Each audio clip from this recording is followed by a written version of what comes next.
اگر کوئی درمیانی، میں سمجھتا ہوں جوڈیشری نے اور عدلیہ نے بہت ہی تحمل سے کام لیا ہے اور ابھی بھی ایک اور موقع فراہم کیا ہے کہ کسی طریقے سے کوئی بیچ والا راستہ نکل آئے، بلکہ کہا کہ بیچ والا راستہ نکل آئے، لیکن وہ بیچ والا راستہ عدلیہ جو ہے وہ ایک سیکنڈ شفقت محمود صاحب، جی آپ سوری معذرت کے ساتھ میں یہاں پہ ایک کوشچن کرنا چاہتی ہوں، یہ بیچ والا راستہ کیا ہوتا ہے؟ میں یہ ڈائریکٹلی اوبویسلی عدالت سے تو سوال نہیں کر سکتی، ظاہر سی بات ہے میرے پہ توہین عدالت ہو سکتا ہے، لیکن یہ کہ مطلب ہے کیا بیچ والا راستہ عوام کے لیے بھی ہوتا ہے؟ نہیں، بیچ دیکھیں جرم تو جرم ہے، آپ نے کیا ہے یا نہیں کیا، عدالت اور حکومت بیچ والا راستہ لے، یہ میری سمجھ سے بالا تر ہے کہ آپ اس کو کس طرح ڈیفائن کرتے ہیں اس چیز کو؟ نہیں دیکھیں، آپ صحیح کہہ رہی ہیں کہ عدلیہ جو ہے وہ ایک ادارہ ایسا ادارہ ہے جو کوئی سیاست نہیں کرتا، اور لیکن جو بیچ والا راستہ جو ہمیں باہر سے بیٹھے، عدلیہ نے تو یہ نہیں کہا کہ کوئی بیچ والا راستہ ہو، لیکن باہر سے بیٹھے ہوئے جو نظر آتا ہے کہ جب عدلیہ نے یہ کہا کہ اگر آپ خود نہیں لکھنا چاہتے تو کسی اور اہلکار سے یا کسی اور ادارے سے، حکومت کی کسی ادارے سے لکھوا دیں، تو یہ بات تو سر واضح ہو گئی نا، تھوڑا بہت بالکل، تو پھر یہ بیچ میں نے کہا پھر بات تو واضح ہو گئی نا، وہ مطلب کھول کر تو نہیں کہیں گے، ظاہر سی بات ہے انہوں نے بھی مڈل کورس اس لیے یہ کمپرومائز نہیں ہے جیسمین، یہ کمپرومائز نہیں ہے۔ اچھا چلیں، اوکے شفقت صاحب، I want to ask you one more thing۔ ایک آخری بات کر لوں کہ گورنمنٹ میں جب چٹھیاں لکھی جاتی ہیں تو کئی دفعہ پرائم منسٹر کے بہاف پہ آپ کو حیرانی ہوگی کہ نیچے دستخط ایک سیکشن آفیسر کے ہوتے ہیں، مقصد یہ ہے کہ ضروری نہیں ہے کہ دستخط جو ہے وہ وزیر اعظم کا ہی ہو، اگر کسی اور، لیکن اگر خط نہ لکھا گیا تو پھر میں سمجھوں گا کہ جوڈیشری جو ہے اپنے فیصلے سے ہٹ گئی ہے۔ مجھے یہ بتائیں، جو خط جوڈیشری اپنے فیصلے سے تو نہیں، مجھے نہیں لگتا کہ ہٹ گئی ہے یا نہیں، یہ تو ہر وقت ہی بتائے گا، لیکن یہ بتائیں مجھے کہ اگر کسی پہ توہین عدالت لگا ہو ایک عام آدمی میں، تو جب وہ جج کے سامنے پیش ہوتا ہے تو کیا اسے بھی باوقار قوم کا باوقار آدمی کہا جاتا ہے؟ یہ بھی تو ایک سوال ہے۔ دیکھیے میرا خیال ہے کہ اس پہ تو میں کوئی بہت زیادہ اعتراض نہیں کروں گا، توہین عدالت کے جو کیسز ہوتے ہیں ان میں لوگ آ کے معافی مانگ لیتے ہیں، ججز جو ہیں اس پہ تو پھر وہ توہین عدالت ہٹا دینی چاہیے تھی، ہمدردانہ غور کرتے ہیں، لیکن اگر آپ کا مطلب ہے کہ اس قسم کی میٹھی زبان استعمال نہیں کرنی چاہیے تو میں اس سے اتفاق نہیں کرتا، وہ وزیر اعظم ہے، میرے ان سے بہت سارے اختلافات ہیں، میں کوئی راجہ صاحب کے بارے میں میری رائے اچھی نہیں ہے۔ نہیں یہ بات نہیں ہے، بات یہ جب ہم بنیادی جسٹس کی بات کر رہے ہیں نا، ہم بنیادی حقوق کی بات کر رہے ہیں، بھائی این آر او جب رویداد خان صاحب نے ڈالا تھا تو اس کا مطلب کیا تھا کہ شفقت محمود، جیسمین منظور اور چانڈیو صاحب کے بنیادی حقوق برابر ہوں، لیکن یہاں تو اگر بنیادی حقوق کے اوپر مڈل کورس کی بات ہو رہی ہے تو پھر اس میں حکومت کی کوئی غلطی نہیں ہے، پھر انہوں نے صحیح کھینچا جو لمبا کھینچا، وہ تو اپنی میعاد پوری کر گئے، اب یہ آنے والی حکومت یا کیئر ٹیکر سیٹ اپ ہی ڈیسائیڈ کرے گا۔ چانڈیو صاحب میں آپ سے یہ پوچھنا چاہتی ہوں کہ جو توہین عدالت کے اس میں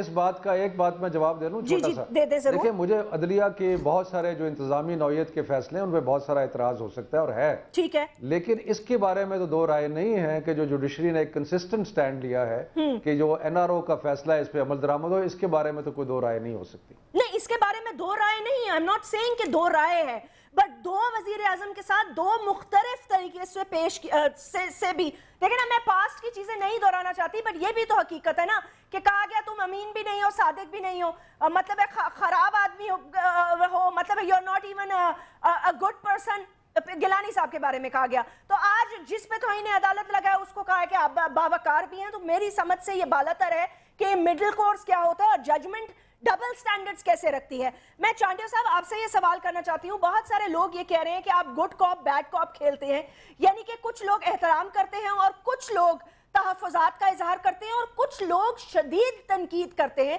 جس کا آج عدلیہ نے بھی اظہار کیا۔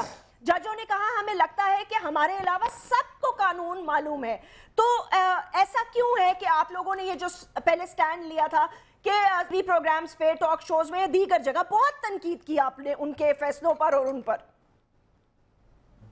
مجھے تو ساری یہاں آپ کے پروگرام میں گفتگو سن کر لگتا ہے کہ آپ تھوڑے سے بھی خوشگوار ماحول کو کوئی بھی برداشت کرنے کو تیار نہیں ہے۔